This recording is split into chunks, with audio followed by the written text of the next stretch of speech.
Hello friends, good morning. നമ്മുടെ Kerala T V സീരിയലിലേക്ക് എല്ലാവർക്കും സ്വാഗതം. അങ്ങനെ ഗുണ്ടകളുടെ മുന്നിൽ പേടിച്ച് വിറച്ച് സരയും ശാരിയും കൂടി ഇരിക്കുക. ഇവർ നമ്മളെ കൊല്ലും അമ്മയെന്നാണ് മകളുടെ പേടി.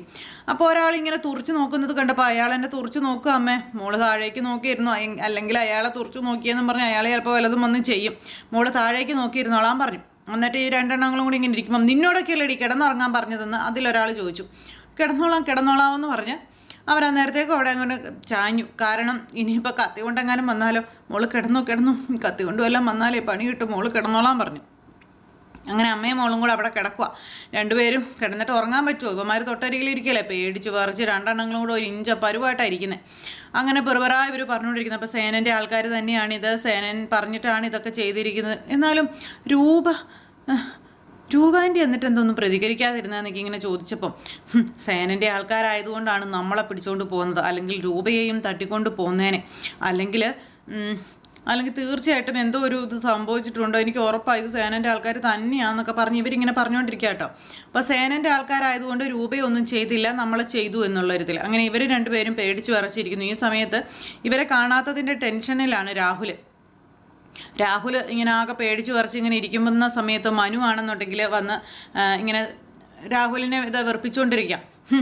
എടോ, നീ മര്യാദക്കിരുന്നോ, ഒരു കാര്യം ഞാൻ പറഞ്ഞേക്കാം, എൻ്റെ ഭാര്യയും മകളെയും തട്ടിക്കൊണ്ട് പോകാൻ ഞാനെന്തിനാണ് ആൾക്കാരെ ഏർപ്പാടാക്കുന്നതെന്ന് ചോദിച്ചു. മനു ചോദിച്ചു, നിങ്ങളല്ലേ അവരെ തട്ടിക്കൊണ്ട് പോകാൻ ഏർപ്പാടാക്കിയിരിക്കുന്നത്, അപ്പോൾ ഞാനെന്തിനാണ് എൻ്റെ മകളെയും അല്ലെങ്കിൽ ഭാര്യയെയും തട്ടിക്കൊണ്ട് പോകാൻ ആളെ ഏർപ്പാടാക്കുന്നതെന്ന് ചോദിച്ചപ്പോൾ എനിക്ക് വേണ്ടി എന്നെ പേടിച്ചിട്ട് നിങ്ങൾക്ക് നിങ്ങളുടെ മകളെയും ഭാര്യയും സേഫ് ആക്കിയാൽ പിന്നെ എന്നെ നിങ്ങൾക്ക് എന്തും ചെയ്യാമല്ലോ, അതിന് വേണ്ടിയിട്ടാണ് നിങ്ങളിത് ചെയ്തതെന്നൊക്കെ എനിക്കറിയാം.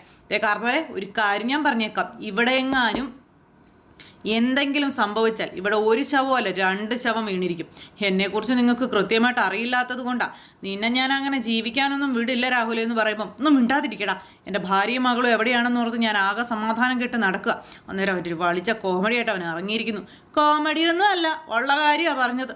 പോലീസിൽ അറിയിച്ചാലോ എന്ന് ഞാൻ ആലോചിക്കുന്നതെന്ന് പറയുമ്പോൾ പോലീസിൽ അറിയിച്ചാലേ നിങ്ങൾക്ക് തന്നെയാണ് പ്രശ്നം, നിങ്ങളെ തന്നെ വന്ന് പൊക്കിക്കൊണ്ട് പോകും. അപ്പോൾ പിന്നെ ഞാൻ ആരാണ് എന്താണെന്നൊക്കെ ചോദിക്കും, ഞാൻ എൻ്റെ കാര്യങ്ങളെല്ലാം പറയും, ഒപ്പം നിങ്ങളുടെ കാര്യവും ഞാൻ എല്ലാം പറഞ്ഞു കൊടുക്കും. നോക്കിക്കോ, ഞാൻ അങ്ങനെ വെറുതെ വിടുമെന്നൊന്നും ഉദ്ദേശിക്കേണ്ട, എനിക്ക് പിടുത്തം വീണം നിങ്ങളെ ഞാൻ പിടിപ്പിച്ചിരിക്കും, നിങ്ങളുടെ ഭാര്യയും മകൾക്കും ഒരു പോറലും വരാതെ നിങ്ങൾ സൂക്ഷിക്കുമ്പോൾ നിങ്ങൾക്ക് മുഴുവൻ ഞാൻ പോറൽ വരുത്തിയിരിക്കും എന്ന് പറഞ്ഞുകൊണ്ട് ഇങ്ങനെ മനു പറയുന്നു.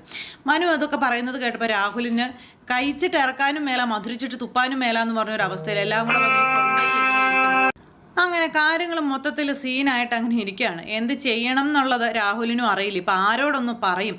അപ്പം രൂപയോട് വിളിച്ച് സംസാരിച്ചാൽ കാര്യങ്ങൾക്കൊരു തീരുമാനമാകുമെന്ന് പ്രതീക്ഷിച്ച് രൂപയെ വിളിക്കുന്നുണ്ട്. പക്ഷേ രൂപ ഇതൊന്നും ശ്രദ്ധിക്കുന്നു പോലുമില്ല. രൂപയ്ക്കാണെന്നുണ്ടെങ്കിൽ 100 കൂട്ടം കാര്യങ്ങളാണ്, അതിൻ്റെ ഇടയ്ക്ക് ഇത് ശ്രദ്ധിക്കാൻ പോവല്ലേ.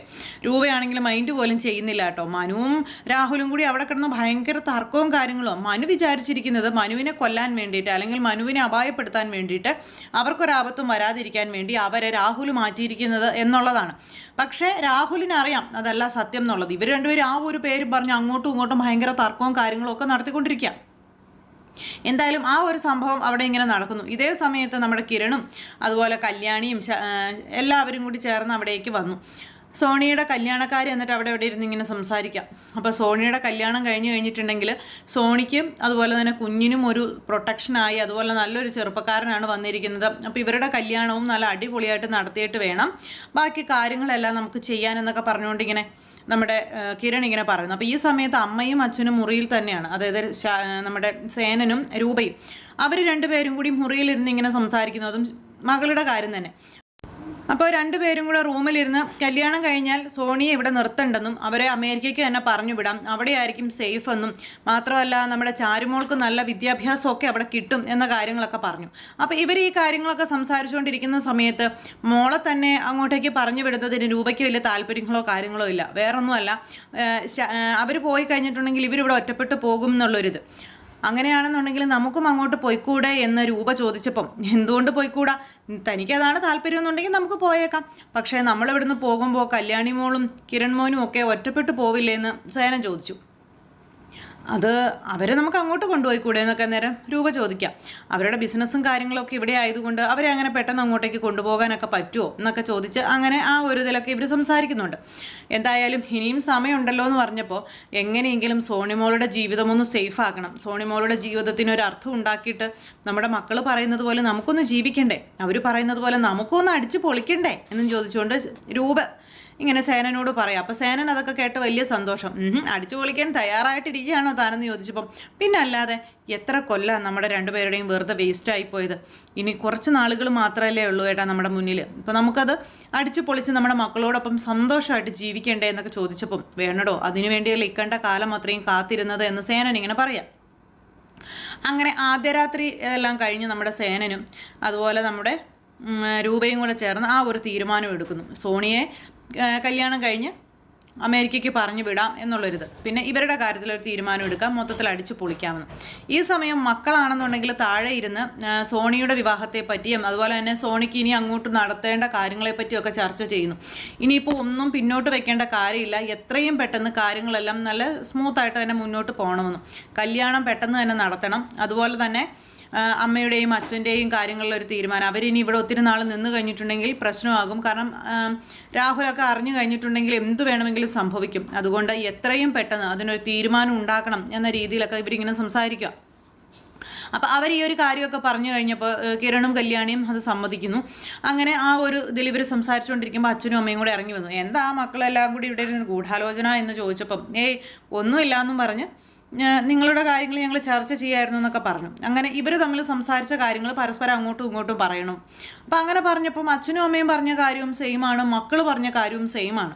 എന്തായാലും ഇവർ അധിക കാലം ഇനിയിപ്പം നാട്ടിൽ ഉണ്ടാവില്ല എന്നുള്ള രീതിയിലാണ് ഇവരുടെ സംസാരം. അപ്പോൾ യാമിനി അങ്ങോട്ടേക്ക് വന്നു. യാമിനി വന്നപ്പം നിങ്ങളെല്ലാവരും കൂടെ പോയാൽ പിന്നെ ഞാൻ എങ്ങോട്ട് പോകും, എനിക്ക് പിന്നെ ആരാ ഉള്ളതെന്നൊക്കെ ചോദിച്ചപ്പം ഞങ്ങൾ എങ്ങോട്ട് പോയാലും യാമിനി ചേച്ചിയെ ഞങ്ങൾ കൊണ്ടുപോകില്ലേ എന്ന് നമ്മുടെ കല്യാണിയും പറയുക കേട്ടോ. അപ്പം ഞങ്ങളുടെ കൂടെ കൂടിക്കോ എന്നൊക്കെ പറഞ്ഞ് അങ്ങനെ. അപ്പോൾ ആ രൂപ പറഞ്ഞു ഞങ്ങൾ പോയാൽ യാമിനിയെ ഞങ്ങൾ കൂടെ കൊണ്ടുപോകും എന്നൊക്കെ പറഞ്ഞു. അങ്ങനെ ഇവർ വളരെ ഹാപ്പി ആയിട്ട് പിന്നെ ഒരു അടിപൊളി ഒരു യാത്ര പോകണം, എല്ലാവരും മക്കളും മരുമക്കളും എല്ലാവരും ചേർന്ന് അടിപൊളി ഒരു യാത്ര പോകണം എന്നുള്ള കാര്യമൊക്കെ അവരങ്ങനെ അവിടെ നിന്ന് പ്ലാൻ ചെയ്യുക. അപ്പോൾ ഈ ശത്രുക്കൾ ഇടയിൽ നിന്ന് അങ്ങനെ അങ്ങ് പോയി അങ്ങ് രക്ഷപ്പെടണം, കുറച്ച് ദിവസമെങ്കിലും ഒരു പ്രശ്നങ്ങളും പ്രതിസന്ധികളും ഇല്ലാതെ അടിച്ചു പൊളിക്കണം എന്നൊക്കെയുള്ള ഒരു മൈൻഡിൽ ഇവരിങ്ങനെ ചിന്തിക്കുന്നു. എന്നിട്ട് അവർ ആ തീരുമാനങ്ങളൊക്കെ എടുത്ത് അവരെല്ലാവരും കൂടി ഇങ്ങനെ അങ്ങ് പോവുക കേട്ടോ. യാമിനിയെ വീട് ഏൽപ്പിച്ചിട്ട് ഇവരൊന്ന് കറങ്ങിയേച്ചു വരാം എന്നൊക്കെ പറഞ്ഞ് ആ ഒരു ഇതിൽ ഇവരേക്കിനൊക്കെ പോകുന്നു. യാമിനി ആണെങ്കിൽ വളരെ ഹാപ്പി ആയിട്ട് ഇവരുടെ ആ ഒരു സന്തോഷമൊക്കെ കണ്ട് മനസ്സ് നിറഞ്ഞ് അവിടെ നിൽക്കുക. ഈ സമയം നമ്മുടെ ശാരിയും അതുപോലെ സരയും എങ്ങനെയൊക്കെയോ കണ്ണടച്ചു തുറന്നു എഴുന്നേറ്റ് കഴിഞ്ഞപ്പോൾ ഇവരെ തന്നെയാണ് കണി കാണുന്നത്. കണ്ടപ്പോൾ ഭയങ്കര വിഷമം, ഭയങ്കര ടെൻഷൻ. കാരണം ഇപ്പോൾ ആ ഒരു അവസ്ഥയിൽ സരയുവിന് കുറേ കാര്യങ്ങളൊക്കെ ചെയ്യാനുണ്ടല്ലോ, ഇവരുടെ മുന്നിൽ വെച്ച് അതൊന്നും ചെയ്ത് അല്ലെങ്കിൽ ഭക്ഷണം ഇതൊന്നും ശരിയാവുന്നില്ല. അവർക്കൊക്കെ ആകെ അറിയാവുന്നത് പേടിപ്പിക്കാനും അല്ലെങ്കിൽ തട്ടിക്കൊണ്ട് പോകാനും അറിയുള്ളൂ എന്നും പറഞ്ഞുകൊണ്ട് ഇവരിങ്ങനെ ഇരിക്കുക. അപ്പോൾ അവരാണെങ്കിൽ ഇവർക്ക് കഴിക്കാനൊക്കെ ആയിട്ട് ഭക്ഷണവും കാര്യങ്ങളൊക്കെ കൊണ്ട് കൊടുക്കുന്നുണ്ട്, ഇവർ കഴിക്കാൻ കൂട്ടാക്കുന്നില്ല. അപ്പോഴേക്കും കഴിച്ചോളണമെന്നും പറഞ്ഞുകൊണ്ട് ഭയങ്കരമായിട്ട് അവർ ദേഷ്യപ്പെട്ടു, പേടിച്ച് വിറച്ച് ഇവർക്ക് ആവശ്യമായതുകൊണ്ട് ഇവരത് കഴിക്കാനും തയ്യാറാകും. ഇതേ സമയത്ത് രാഹുലാണെങ്കിൽ അറിയാവുന്നവരോടും കേൾക്കുന്നവരോടും ഒക്കെ ഫോണിൽ ഇങ്ങനെ വിളിച്ച് ചോദിക്കുക അവരെ കണ്ടോ അല്ലെങ്കിൽ എന്തെങ്കിലും ഡീറ്റെയിൽ ഉണ്ടോ ഇങ്ങനെയൊക്കെ വിളിച്ച് ചോദിക്കുന്നു. മനുവാണെന്നുണ്ടെങ്കിൽ ഇങ്ങനെ ഒരു കത്തിയും പിടിച്ചുകൊണ്ടാണ് ഇങ്ങനെ നിൽക്കുന്നത്. കാരണം എപ്പോൾ വേണമെങ്കിലും ആക്രമണം വരാം, തിരിച്ചപ്പം തന്നെ കുത്താം എന്നുള്ളൊരു സ്റ്റൈലിൽ. അപ്പോൾ അങ്ങനെയൊക്കെയുള്ള ഒരു സൂപ്പർ ഹിറ്റ് വിശേഷമായിട്ടാണ് ഇന്നത്തെ നമ്മുടെ കഥ വന്നിട്ടുള്ളത്. അപ്പോൾ എല്ലാവരും കാത്തിരുന്ന് കാണണം, ആരും തന്നെ മിസ് ചെയ്ത് കളയരുത്. എല്ലാവർക്കും നല്ലൊരു ദിവസം ആശംസിക്കുകയാണ്. എല്ലാവരുടെ സപ്പോർട്ടിനും സ്നേഹത്തിനും ഒത്തിരി നന്ദി ഹൃദയത്തിൻ്റെ ഭാഷയിൽ അറിയിക്കുന്നു. അടുത്ത സൂപ്പർ ഹിറ്റ് കഥയുമായി കാണുന്നത് വരെ എല്ലാവർക്കും